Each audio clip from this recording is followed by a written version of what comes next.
Join in. Welcome.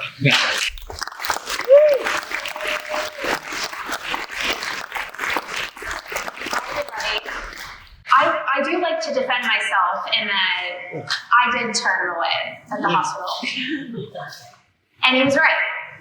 I wasn't ready. I wasn't ready to face my new reality at all. And in honor of the theme, because your girl loves the theme, in Stories That Move Mountains, I think we can all together join in my topic, and that my mountain is me. And I want to share tonight how I learned how to climb my mountain, even though I couldn't walk. So I want to take you back to the beginning. So I get asked this often, and I'm sure many people in chairs can relate to this. What is it like to be paralyzed? And I think the answer would likely shock many of you. The hardest thing about being paralyzed isn't not being able to walk. It isn't having mobility issues, at least for me. It's so much deeper than that. Because when I think about my injury and what I've gone through and so much more, it's not just about the external. The external, the wheelchair, my biggest trauma that you all see is not my mountain. But we're going to get into that. The hardest mountain that I had to climb, and I think so many of us can agree, was the one inside of me. It was my fears. It was my insecurities. It was my loss of identity. And I'm here to remind you that anything that can be taken away from you, and I don't want to get too preachy, is not your identity. This is me. I like to refer to this as old me, which sounds funny because you're like, okay, well, you're still the same guy. You're like, are you? But I like to refer to myself in two different halves. I have old Natalie, living half of my life disabled, able-bodied and half of my life not. But this was me. I thought that I was just going to be an elite athlete. I was going to play softball at a D1 college. I was super competitive, like so many of the amazing speakers tonight. So competitive. And also, like Rosa said, felt like I knew everything at 15 years old. I had my whole life figured out. And it's so crazy because I think that in so many ways, I thought being physically strong, being able to run, being able to swim around the pier, that's what I thought real strength looked like. And I had no idea what real strength looked like. Until I met my mountain. This is when we all had flip phones. Can you tell the quality? Can you believe that? Can you think about that, Hal? Imagine if we had like 4K iPhones when we were injured. Horrible! Anyways, meeting my mountain. I want to share, I'm not going to go so deep into it because tonight is about hope, like Chelsea shared. But I do think it's important to recognize where you were to realize how far you've come. And for me, I was 15 years old where I went on a ski trip in Big Bear, California.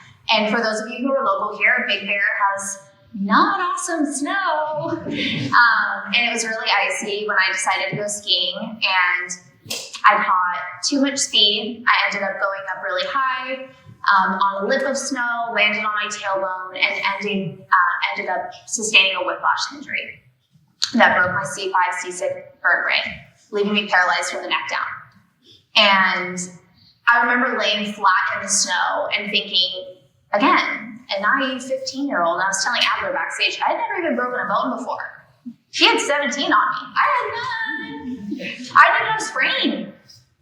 Crazy. And I remember sitting face down in the snow thinking, why can't I move? Why can't I get up?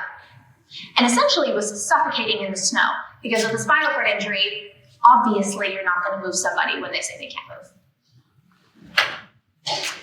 And so I want to turn it back to this, but for me, my mountain wasn't my accident. My mountain was not my disability. My mountain was not my new diagnosis, and my mountain sure wasn't my wheelchair. My mountain was so much deeper than that. And I want everyone in the room to take a second to think about yours. I pray to God that no one you love or yourself has to endure a spinal cord injury. I wouldn't wish it on my worst enemy. But every single person in this room right now has a mountain. Is it a depression? Is it loss?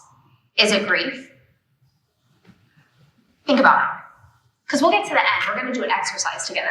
I know I'm one of the last speakers, but I'm hoping we still have some energy in here. But my fear, I remember like Chelsea shared, my fear sitting in that hospital bed, it was so much greater than why can't I move? It was my fear that why I'm not going to be able to play sports again. Who am I going to be if I can't do what I've always done? I had spent 15 years building the identity that I thought I was supposed to live. So, like many of our amazing speakers talked about tonight, I had two choices. I could learn how to climb a mountain. And mind you, let's think about a quadriplegic, for example. No movement, no feeling, neck down. Why doesn't everybody just itch their face for a second? Nope, you can't do that. Pick up your phone. Nope, you can't do that. Lean over to scratch your back. Can't do that. Tie a shoe. Can't do that.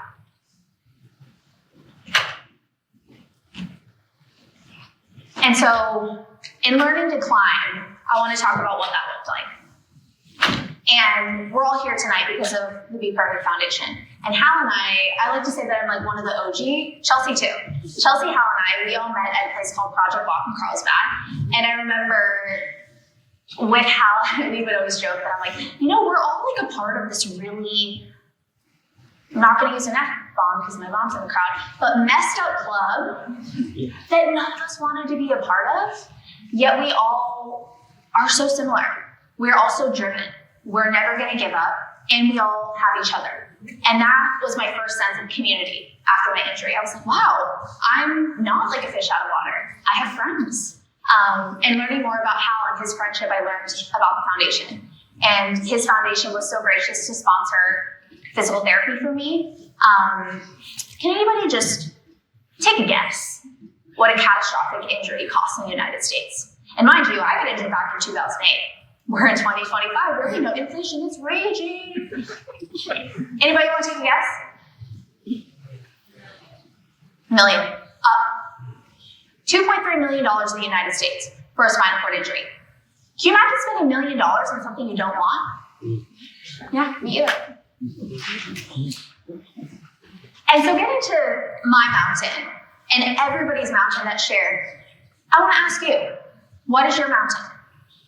And since I'm sitting up here so bravely, 4 limbs impacted, talking about how I climbed mine, I wonder, is anybody brave enough in the audience to stand up and share theirs? Thank God. The mountain for me was, how am I going to be the parent to my kid who had dreams? And I'm sorry, I don't mean to cry, but she was badass.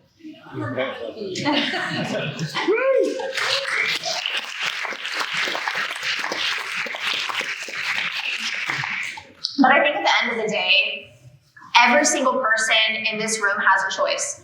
And you don't have to have a spinal cord injury, and you don't have to have something horrible happen to you to be able to go into the pain. You can let it crush you, or you can climb. But the only way you're going to climb is if you're surrounded by people like Hal Hargrave, like his wonderful foundation, like the amazing, important people in your life. And you know what? I want to also leave you with this, is because we didn't have a lot of shares in the audience, and that's okay. I would let Hal into my hospital room. Remember that? Yeah. I was maybe in your shoes. Yeah.